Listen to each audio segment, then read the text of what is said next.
Oh, it's month of doors.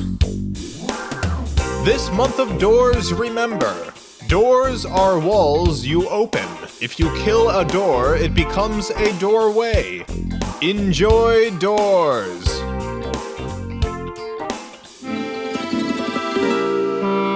What video are you most proud of? The answer to this question is literally always whatever my most recent big project was.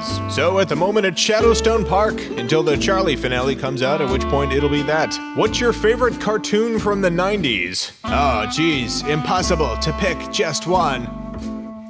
Daria. What was Shadowstone Park inspired by? I was trying to think of an answer to this, and although it was an unconscious influence, I think the 1994 adventure game Inherit the Earth is probably deep in Shadowstone's DNA. There's a bunch of animals looking for an orb. It's basically every FilmCow video. Leave a question in the comments and I might answer it next month.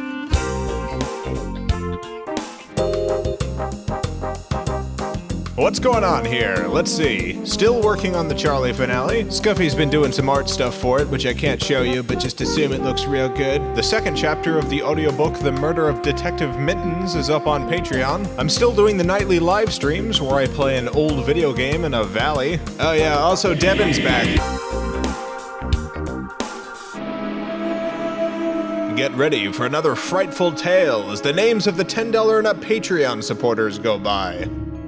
A cold wind blew across the lonely dark field, empty except for Camilla and her black truck. She was a small woman with raven black hair and a knife print dress. That's right, her dress had knives printed all over it. Sinister knives. Knives caked with blood and cake. She walked to the back of the truck and opened the tailgate. In the truck bed was an old wooden chest, which she pulled on with all of her might until it slid out of the truck and crashed onto the grass below. "Hey!" came a distant voice. Camilla's eyes darted to and fro, but she could not make out where the speaker had called from. "Yeah?" said Camilla. "What are you doing out there in that field with that chest?" asked the voice. "I was gonna bury it, but probably not anymore, because you saw me," said Camilla. "Oh," said the voice. "I'm sorry, I can just go." "It doesn't matter," said Camilla. "I can't take the chance and bury this here now, so you might as well stay." She then reached her arms around the wooden chest and braced herself for what would certainly be a painful heave back onto the truck.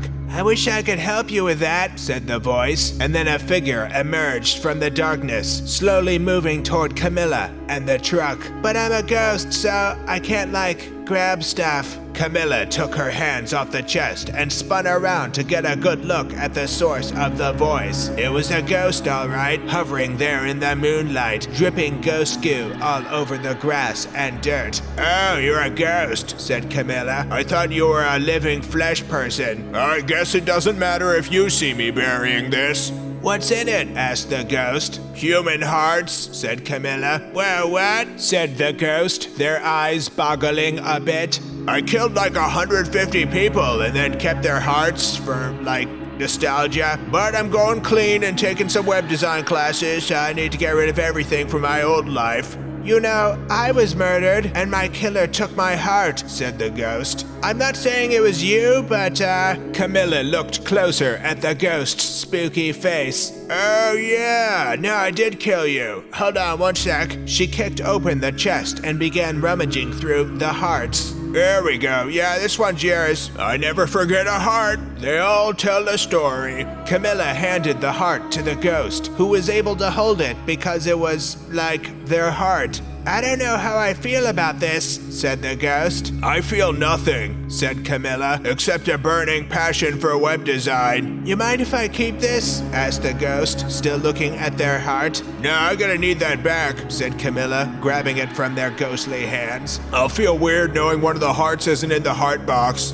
"Okay, that's fair. Have a good night then," said the ghost, and they began to float away. Camilla took a shovel from her truck, and right before she began her hole digging, she looked up at the fading ghost and said, "Good night to you too, Dwight D. Eisenhower." If you'd like to be thanked in next month's story, visit patreon.com/FilmCow.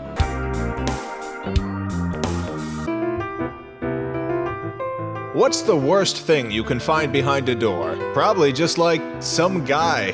Just like a dude like this, you know? Especially when that some guy is Devin, and you didn't do a single thing to help aid his return.